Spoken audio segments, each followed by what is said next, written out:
ये budget real estate investors के लिए बहुत खराब है, ऐसा आपने बहुत जगह गाना सुना होगा। इवन अपोजिशन में राघव चड्ढा ने भी संसद में खड़े होकर यही बात दी है विद एग्जांपल्स। पहले आप एक बार स्पीच सुनो, उसके बाद मैं आपको बताऊंगा कि कैसे सिर्फ और सिर्फ नुकसान ही नहीं है, फायदा भी है, क्योंकि हम लोग कॉइन की एक ही साइड को देख रहे हैं, दूसरी साइड को देख ही नहीं रहे हैं। पे चौथा और बहुत महत्वपूर्ण, हाथ जोड़कर विनती करना चाहूंगा, restore indexation on long term capital gain. Ma'am, पूरे दुनिया में इन्वेस्टर्स को इन्वेस्टमेंट्स करने के लिए प्रमोट करने के लिए इंसेंटिवाइज किया जाता है। इस देश में इंडेक्सेशन हटाकर हम इन्वेस्टर क्लास को डिस इंसेंटिवाइज कर रहे हैं इन्वेस्ट करने के लिए। इंडेक्सेशन हटाना टैक्स लगाना नहीं है, इन्वेस्टर्स को पीनलाइज करने जैसा है। मैडम, मैं बताना चाहता हूं, inflation ravages the value of money.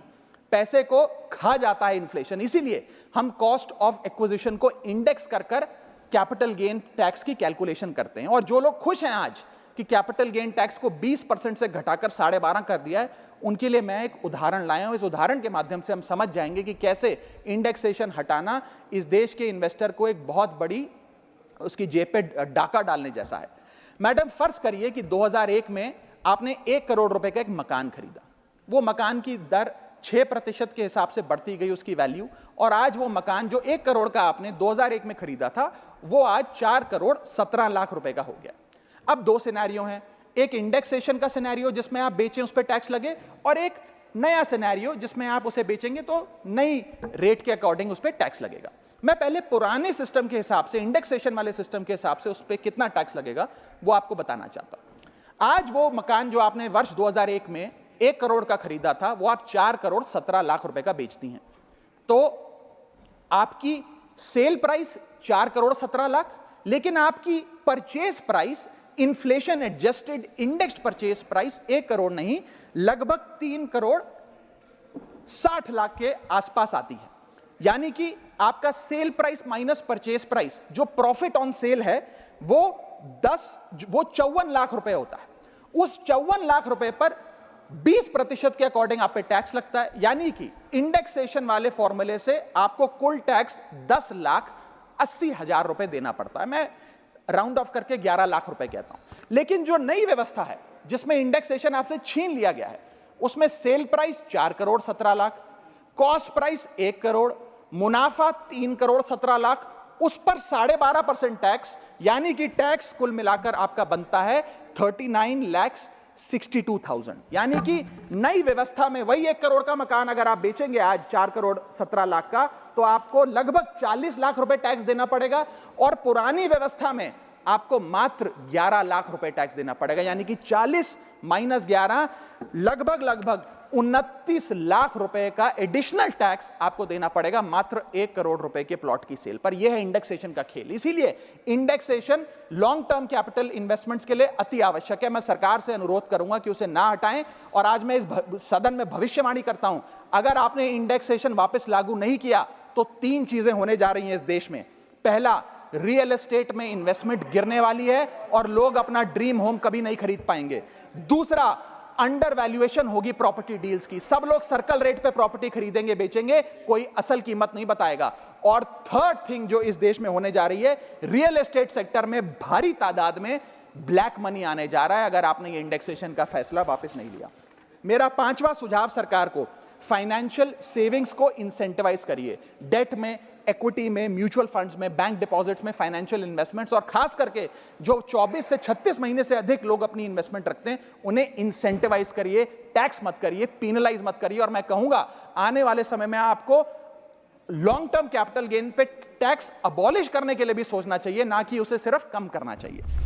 तो आई होप आपने पूरा स्पीच देखा होगा। अब मैं इसका कॉइन का आपको दूसरी साइड दिखाता हूँ। रीजन क्या है, अपोजिशन का काम ही यही होता है कि किस तरीके से बजट को खराब बताया जाए। एग्जाम्पल लो कि आपने 2017-18 में एक प्रॉपर्टी खरीदी जिसका रेट था 50 लाख रुपीस का। आज उस प्रॉपर्टी का रेट होगा कितना, 65 लाख रुपीस का। पहले के टाइम में ऐसा कहा जाता था कि इंडेक्सेशन आपको मिलेगा, इंडेक्सेशन यानी महंगाई होती रहती है, तो उसकी वजह से आपकी प्रॉपर्टी के रेट भी आमूमन तरीके से बढ़ते ही हैं। तो 50 लाख रुपीस की प्रॉपर्टी आज के टाइम में एज्यूम कर ली जाएगी कि 63 लाख रुपीस की है अगर आप इसको बेचने जा रहे हो। अब आपने बेची कितने की है, 65 लाख रुपीस की। आपको इंडेक्सेशन कितने का मिला, 63 लाख रुपीस की कॉस्ट ऑफ एक्विजिशन बन गई। तो 2 लाख रुपए पे 20% के टैक्स के हिसाब से आपको 40,000 रुपए का टैक्स भरना पड़ेगा, राइट। अगर यही मैं सेम चीज को एग्जांपल न्यू रिजीम में लगाऊं जो कि इंडेक्सेशन का बेनिफिट हटा दिया है, तो आपको क्या देखने को मिलेगा कि 15 लाख रुपए का आपको गेन हुआ है भैया, पूरे के पूरे पे आपको 12.5% के हिसाब से टैक्स देना पड़ता है, जिसकी वजह से आपका टैक्स का अमाउंट बनेगा 1.8 लाख के हिसाब से। अब ध्यान से समझना कैच कहां पे है।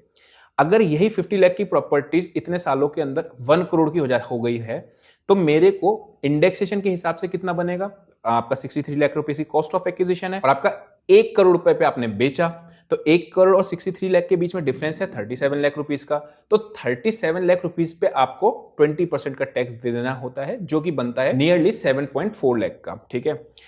अगर यही मैं नए रिजीम में आता हूं तो क्या होता है, 50 लाख रुपीस की प्रॉपर्टी खरीदी भैया, कोई इंडेक्सेशन आपको नहीं मिलने वाला, आपको 1 करोड़ की बेची, पूरा 50 लाख का गेन होगा, लेकिन टैक्स रेट 12.5% का माना जाएगा, जिससे आपका टैक्स का अमाउंट बन के आता है 6.2 लाख के आसपास का।